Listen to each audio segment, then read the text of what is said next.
toi. J'ai appris un truc d'Alan Moore, c'est qu'on pouvait faire des sandwichs cohérents. Quand il fait Watchmen, il raconte 12 histoires en parallèle et elles se croisent, se décroisent, se croisent, se décroisent et arrivent à se saucissonner à la fin dans un seul point. J'ai toujours trouvé que c'était une manière très riche d'écrire les histoires, surtout en bande dessinée où on n'a pas beaucoup de place, pas beaucoup de temps et on crée entre ces différentes histoires qui n'ont pas l'air compatibles au début, on crée une vibration du vide. Un appel d'air entre chaque histoire, ce qui fait que raconter comme ça en parallèle plusieurs choses et les rassembler à la fin, c'est beaucoup plus riche que finalement tenter de tout mettre dans un seul fil linéaire, un même niveau d'événementiel, raconté à travers deux personnages. Pour moi, ça nourrit énormément un univers et le cerveau du lecteur est mis à contribution pour remplir les trous entre tous ces fils, etc. Et je trouve que moi qui tente de réserver beaucoup de place aux images forte, j'ai besoin de convoquer le cerveau elliptique, c'est-à-dire ces ellipses que crée le cerveau des lecteurs, voilà, au maximum. Donc c'est pour ça que j'écris comme ça. Il y a des fois où j'écris de manière totalement linéaire parce que je suis collé à des personnages, à leurs sentiments, et il y a des fois où j'ai un univers complet en jeu et je l'écris comme ça, quoi. Direction, on peut le dire, oui, c'est... oui, non, mais j'ai voulu faire l'antithèse du film à grand spectacle américain qui commence par une première scène d'action, puis il en faut, où les gars dosent au milieu, il en faut au milieu parce qu'autrement les gens vont s'ennuyer pendant la montée en puissance. Moi j'ai vraiment voulu faire, voilà, justement tous ces thèmes qui se rassemblent pour faire une espèce d'énorme bruit d'orgue à la fin. Voilà, oui, c'est une chambre magmatique le début. Hein. On sent bien que ça peut pas durer comme ça. Ils sont trop hésitants. Mars a disparu, machin il fait ci, bidule il fait ça, enfin, je pense que le lecteur quand il lit, il sent bien que ça va tourner à un moment, ça va le tourner, surtout qu'en général il a un peu feuilleté le bouquin, donc il le sait. On se spoil nous-mêmes quand on regarde des BD en général, et je profite de ce phénomène d'auto-spoil pour que les gens pendant cette attente soient nourris par la crainte des dernières images et l'attente de l'explosion finale, d'où le côté orgasmique. Oui, on caresse, voilà, et paf, bientôt. Ça fait partie des plaisirs, c'est que les gens se posent des questions là-dessus. Je peux quand même dire une chose, c'est que le tome 1 du W2 commence par une image où on voit la galaxie, on voit le wormhole, je sais pas si vous avez vu la taille du wormhole, c'est pas discret. Quand on s'amuse à jouer à ces échelles-là dans la galaxie, il y a des gens autour de nous qui ne sont pas contents. Voilà. C'est bien ça le moteur initial de ce comportement. Tout sera, comme toujours avec moi, tout sera expliqué. Si je fais languir le public, c'est pour l'exciter. Encore une fois, c'est la danse du ventre. Okay.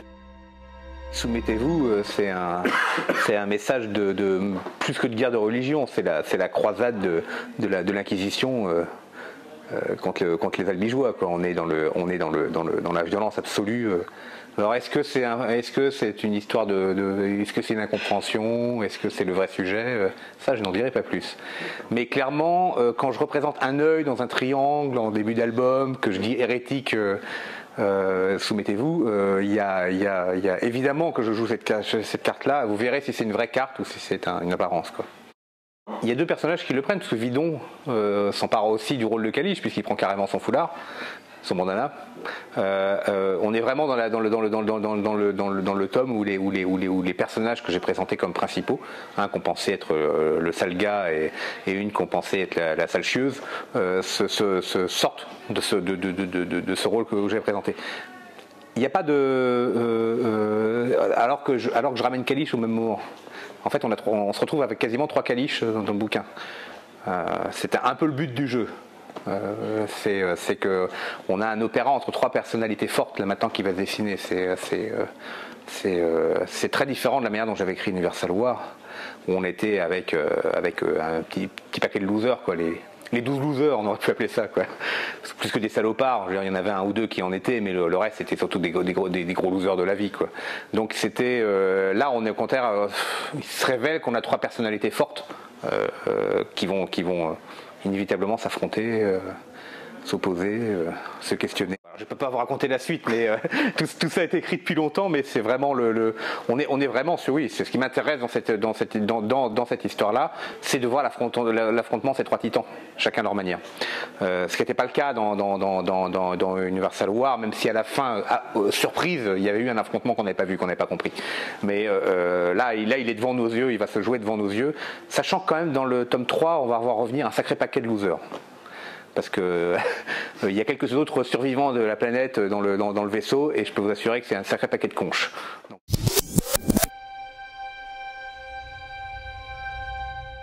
Quand j'avais écrit l'histoire au démarrage, la question s'était pas posée.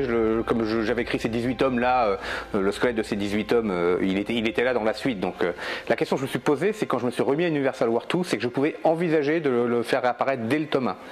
C'est-à-dire de rassurer mon public. Tout va bien, on est bien dans la suite, vous retrouvez votre papa.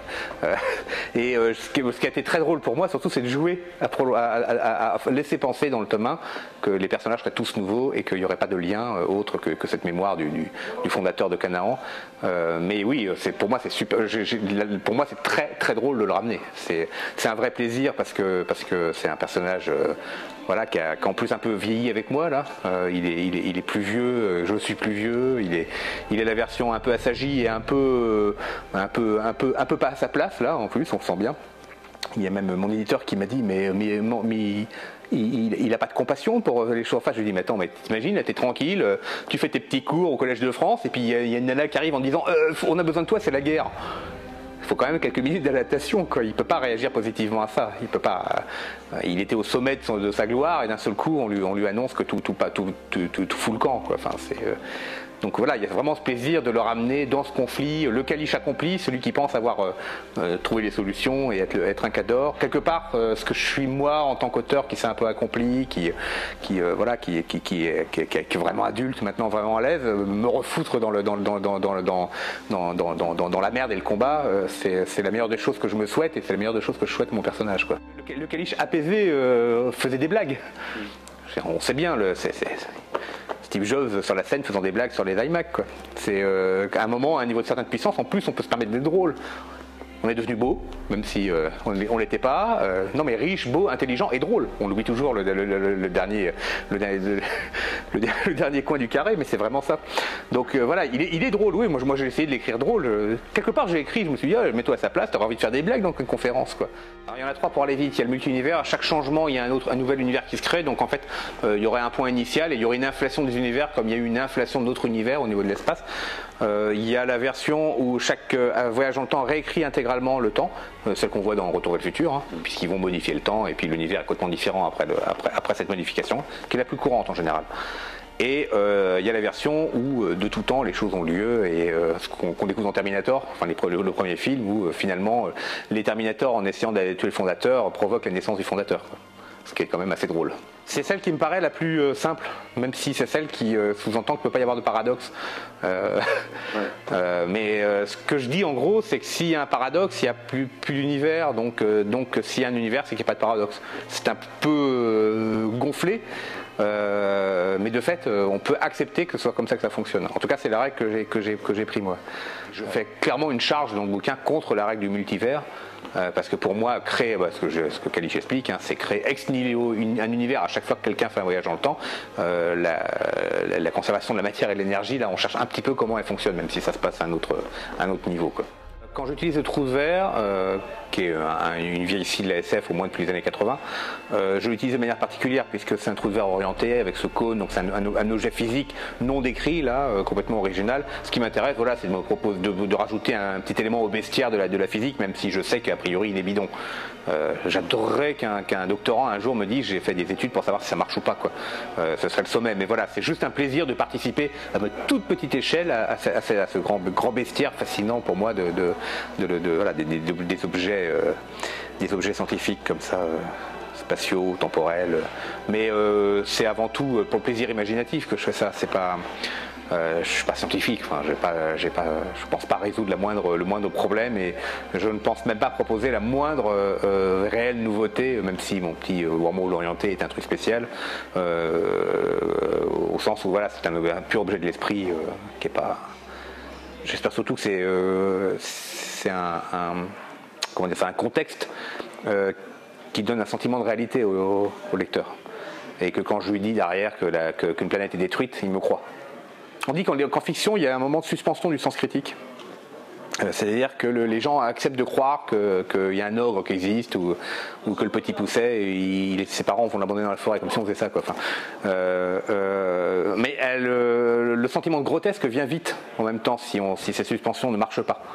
Et le nombre de fois où on éclate de rire devant un truc qui fonctionne pas en disant mais non, c'est pas possible. Et là d'un seul coup on ne croit plus du tout à l'histoire. Moi j'ai besoin de crédibiliser mes histoires parce que quand même détruire une planète, et je m'amuse à le faire de différentes manières, c'est quand même a priori quelque chose auquel on ne pense pas et sur lequel on n'a pas d'imagination et qui est donc pas dans nos habitudes. Donc cette surprise pourrait être grotesque. Si je l'entoure de tout un contexte logique et scientifique qui tient, ou au moins qui a l'air de tenir, derrière évidemment on est obligé de croire et la suspension du sens critique fonctionne, quoi. Je suis à l'antithèse de Godzilla, je suis aussi à l'antithèse de Star Wars, où quelque part là on décide qu'on croit à tout, il y a de la magie, il y a enfin voilà, on n'est plus du tout dans, je suis vraiment beaucoup plus dans Jules Verne, même si finalement tirer un obus pour aller sur la Lune, c'est le meilleur moyen de tuer les gens qui sont dedans. Il y a toute une construction autour du canon, de la manière dont on va faire ça, etc., qui fait qu'au moment où on lit ça, même si on a une certaine culture scientifique, on accepte de croire qu'on peut envoyer des gens sur la Lune avec un obus.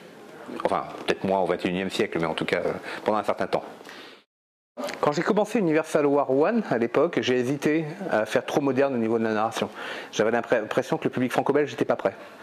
Donc j'ai eu une narration sage à l'époque. Aujourd'hui, on est 16 ans après. Ouh là là.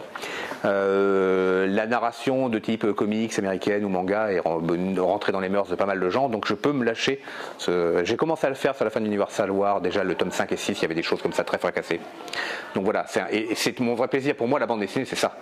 C'est pouvoir jouer avec la page, la case, et que les gens sortent essoufflés d'une page, c'est mon rêve, quoi. C'est en retenant sa respiration, en lisant une page, c'est des choses que normalement on ne fait qu'au cinéma, voilà, ou en littérature, où on se met à dévorer des pages.